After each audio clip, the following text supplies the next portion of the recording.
Hey Joe, we love celebrating Aussie innovation right here on the House of Wellness, especially when it comes to advances in medical technology. We really are becoming a world leader in this field.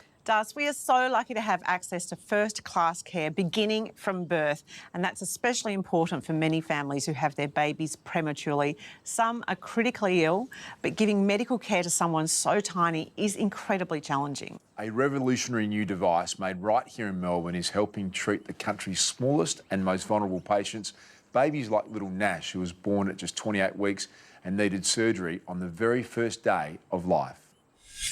Can I have a high five? Yeah! Our little boy Nash was born at 28 weeks at the Royal Women's Hospital. I was in hospital for 5 days before they decided that he needed to come out via caesarean. At that point, we didn't really know what to expect. As soon as I had him, there was a team there from the NICU unit and obviously nurses and doctors, so he was whisked away. So I didn't get, the normal cuddle straight away as you do when you have a newborn. And they had to put a breathing device on him to just assist him in those early hours.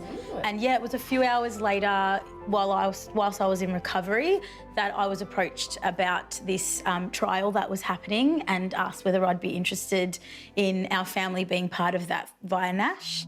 I was approached and told about it by one of the midwives, nurses there, and I was told that it's a smart catheter that gives a real-time monitoring of where the device is sitting in terms of how it is fed through to the main artery into the heart, which is how they're going to administer life-saving medicine and drugs as they needed to.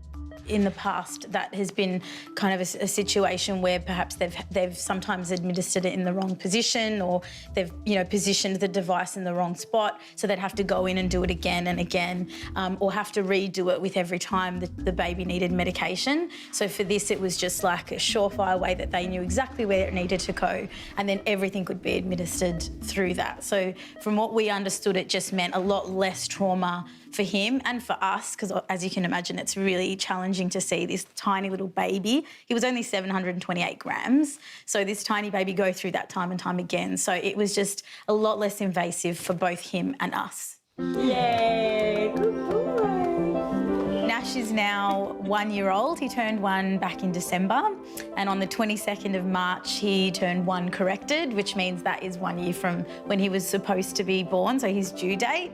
We're really grateful that he's actually met all of his developmental milestones, and we would never know what that would have been like had we not been part of this trial.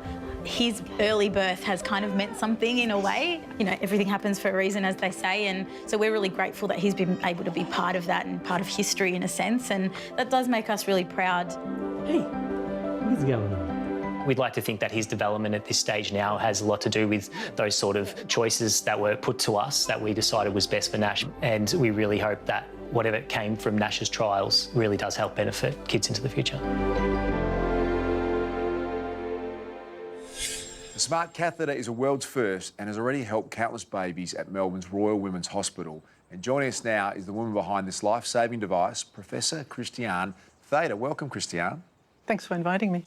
Christiane, you spearheaded the development of the catheter. Can you tell us why it was needed?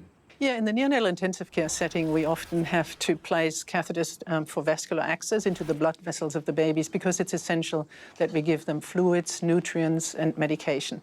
So we introduced little catheters either into the cord vessels or the vessels in the legs and arms, and we thread them into the central part of the body. That's the safest location for the catheter, and it's important that the catheter tip is in a very safe position. And it's referred to as the smart catheter. Why is that? The catheter we're using is actually a standard catheter, but we are connecting a device that allows us to detect some electrical signals that come from the heart. And depending on where we are within the chest in relation to the heart, that ECG signal will change. So that allows us to actually determine where are we at the moment inside the chest. So the main technology is actually not the catheter part, but it's all the software that interprets the ECG signal and tells the practitioner at the moment you are not enough in, you need to go further in, you're into the heart, it's not safe, pull back. How'd you go about designing a device like this, and has it trialled well? Yes, it's actually been quite a project. We started in 2016, so the University of Melbourne started a course called Biodesign Innovation, and it brought together some business students, engineering students, and clinicians. And I was one of the clinicians they asked, so I was very lucky there. And they said, is there something in your area? Is there a clinical need that's open to a technological engineering solution? So I had this idea about this technology a little while back, and it was quite great. I met my 5 co-founders of Navi Technologies, and we started working on the clinical need. It's a big area. You have to identify the need, find a technical solution. There's all kind of work that has to be done, clinical trials. It's been quite a project. We've been working on it quite a bit since 2016. I imagine this device is getting a lot of interest and attention around the country and overseas.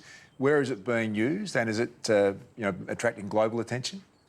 So at the moment, it's being used in trials at the Royal Women's Hospital, and the Royal Women's Hospital has been incredibly supporting us for this project. We're starting to talk to the Royal Children's Hospital to do some work there with a little bit older children. We've worked with some of the device consortia in the United States. One of our co-founders, Xing, went to Texas for a while and spent some time at Texas Children's and the academic environment there. So it's been quite a journey, and we are reaching out internationally to kind of find collaborators for our clinical trials. Professor Christiane, it is a fantastic story. Congratulations, amazing work that you're doing, and good luck with the device and all the work that you do, and we really appreciate you coming into the House of Wellness today. Thanks very much for having me.